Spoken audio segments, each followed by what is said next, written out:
breaking news. Sound like the train was going off track. A massive inferno. Oh my God, it's a disaster, Mangled train cars leaking hazardous materials. Smoke-filled valley skies Wednesday morning as flames raged across this bridge over Tempe Town Lake. A 100-year-old bridge collapsed. That's the bridge that's on fire over there, and it's going pretty good. As the Tempe Fire Department and Valley first responders struggled to gain control over the flames, state and federal investigators began their own review of the Union Pacific Salt River Bridge collapse and train derailment. This is everything you need to know after the train derailed. I'm executive producer Katie Wilcox, and joining me today is I-Team reporter Bianca Buono. Bianca, let's start from the beginning.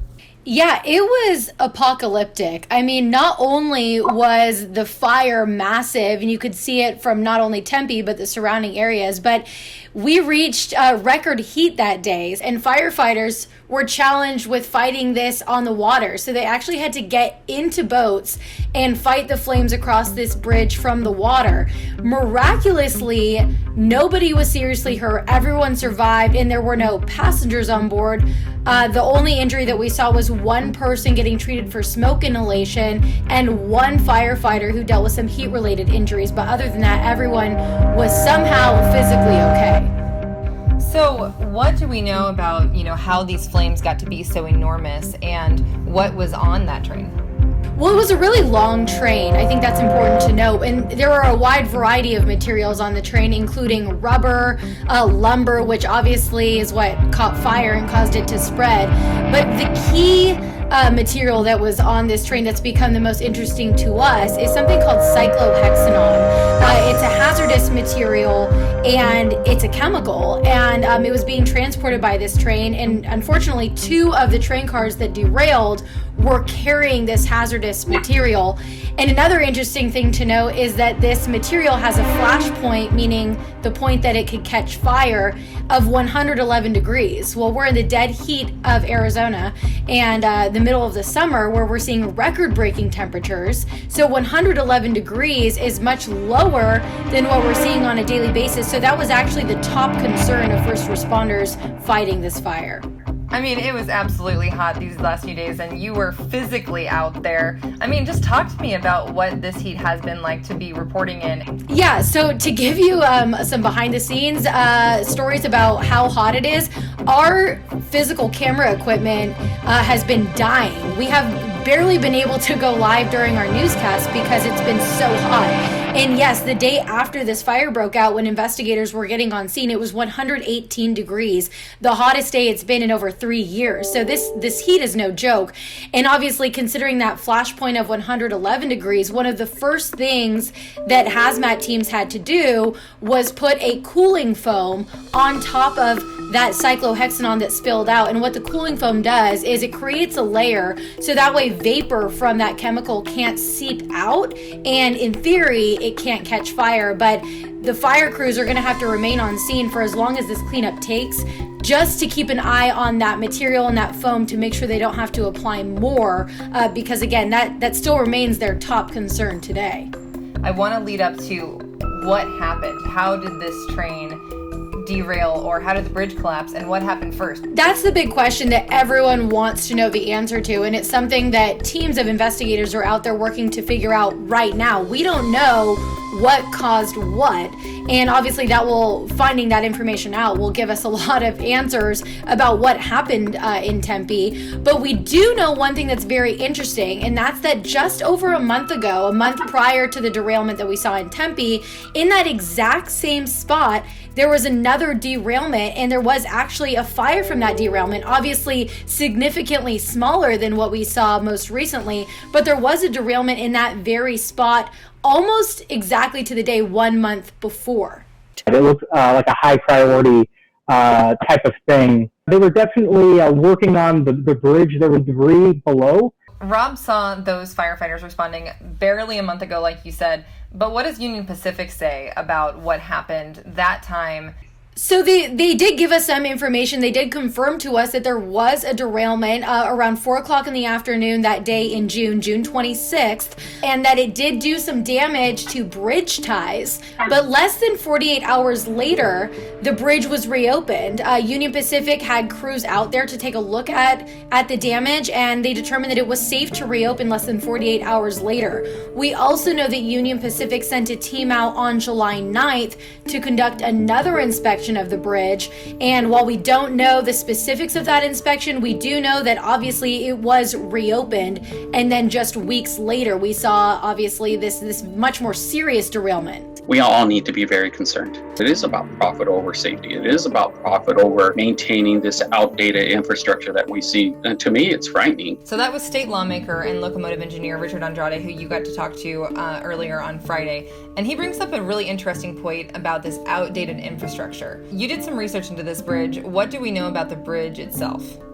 Yeah, and just to backtrack, Richard told me some really interesting stories working on these tracks on a daily basis. He said it's very common to see the years 1930, 1940 etched into some of these railways. But this bridge was actually built the same year that Arizona became a state, which was 1912. Another interesting piece of history that we found out was that there used to be 3 other bridges standing in that almost exact same spot. But because the town lake wasn't really there and the waterway has changed significantly over the past several decades, those 3 bridges collapsed due to flooding. So this one is the only one that has survived. But what we're finding now is that actually specifics about the bridge, about railways, is really difficult for us as the media and members of the public to access. And that's certainly something that's concerning to Representative Andrade as well. You know, he has an interesting perspective because he works in that industry, so he's privy to a lot of information that we might not be. But in terms of public information surrounding these private railroad companies and these bridges, it's kept very quiet. We saw some notifications come out, and we've reached out to the Arizona Corporation Commission. What are they saying about their role in investigating railroads?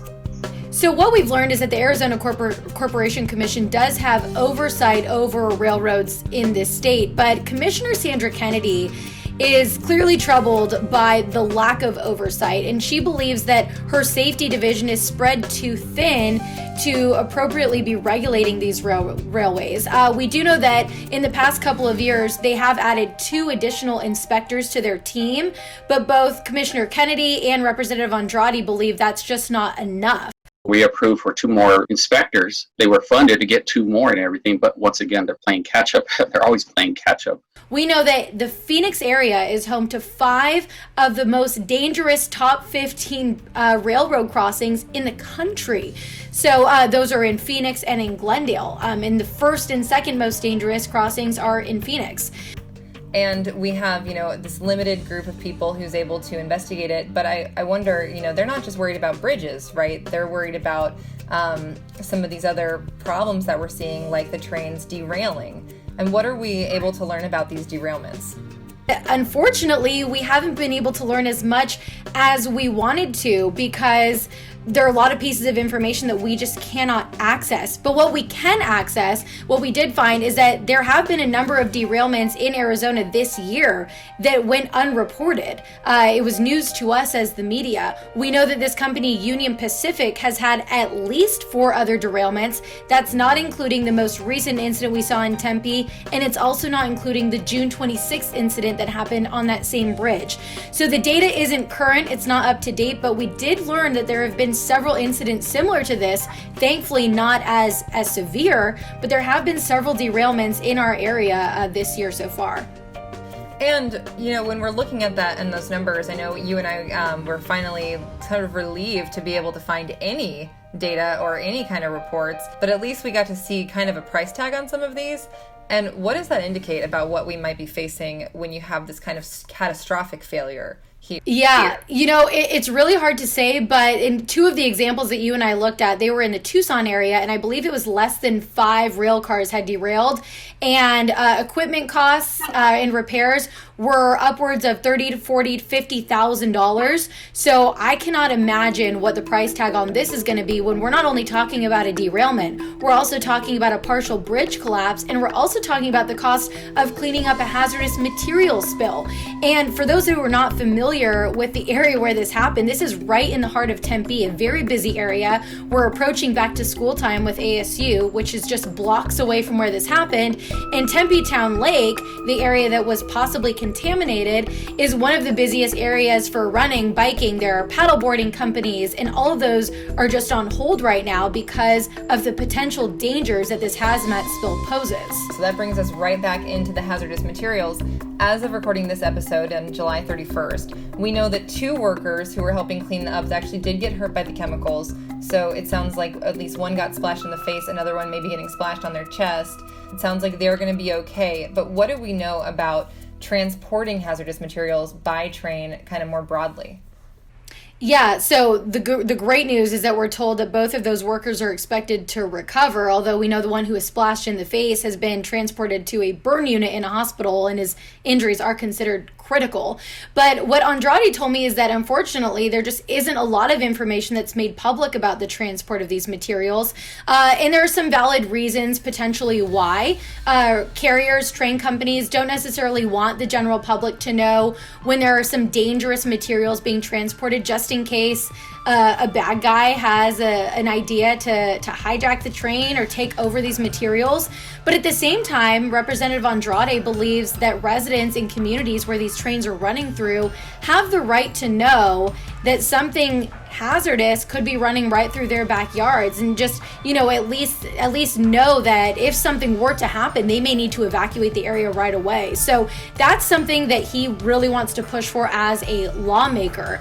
He also told me that just about a week ago, there was another train that derailed in a remote part of Arizona, southwest of Prescott, and it was over 20 cars that derailed, and there were hazardous materials on board there. Thankfully, it doesn't look like there was any kind of spill, but we know that these materials are being transported nearly every day in every corner of our state.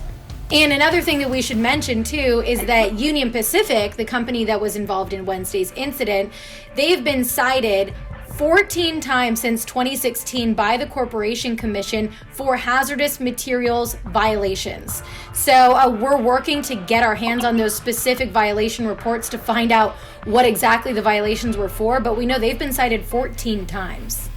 So that kind of blows my mind because, we've been reporters for a little while at least, and I think about, airlines. I can pretty much know any airplane that flies, where it's going, where it was coming from, what time it was, is it a passenger plane? But doing this investigation was much more difficult. There's just not as much about trains that are readily available, and even talking to the FRA, what were some of those roadblocks you were hitting in trying to get this information? Well, I think it also comes back to the fact that these are private companies that are essentially regulating and inspecting themselves. Obviously, we are not the first people to come across this hurdle. In fact, a few years ago, Congress passed what's known as the FAST Act, which directly relates to this exact issue of transparency. So what's included in the FAST Act is that inspection reports, which all, by the way, I should mention Union Pacific, BNSF, all of these private carriers, they do have to submit their inspection reports. So the rule is, according to the FAST Act, the FRA has to at least release these reports to elected or appointed officials. So, in order to find out more information about this incident in Tempe, we actually had to team up with an elected official in order to request the documents that we'd like to see. This is still a lot of information. I think about what we do know right now, and that's a lot. It's a lot of information, and you and I both know that sometimes records requests can take a long time already to release, and when you're dealing with a federal agency, there's really no telling how long it could take. And then when you're dealing with a federal agency through an elected official to hopefully get documents. I mean, there's really no telling how long it will be until we actually find out what these inspections done on this bridge consisted of, until we find out what exactly happened there in Tempe. The good news is that it seems like there are a lot of different agencies who are taking this on. Not only do we have local investigators there, Tempe police have looked into any criminal activity, which there's absolutely no evidence that shows any criminal activity. We also have state investigators, and even the FBI is involved. So all hands are on deck here. So hopefully that expedites this, and hopefully, really, again, the main concern is getting that hazardous material out of the area. Until that happens, nothing can be reopened, and I have a feeling investigators can't even really fully access the area until that's gone. This is going to be an active situation for a while. It's a dangerous situation, but we can be grateful everyone has survived so far. We know that there are people who are still dealing with some injuries, and our thoughts are with them as well. This is going to have a big impact, and it's going to be something we'll have to continue covering. Absolutely, no question. And I think what Representative Andrade said is, sometimes it takes an event like this, and thankfully there are no serious injuries, but sometimes it takes something like this to get the public's attention and to really get lawmakers and change makers talking about this issue. Well, thank you so much, Bianca, for your intrepid reporting and just consistent, looking for the answers on this, and we'll continue looking for these answers. Absolutely.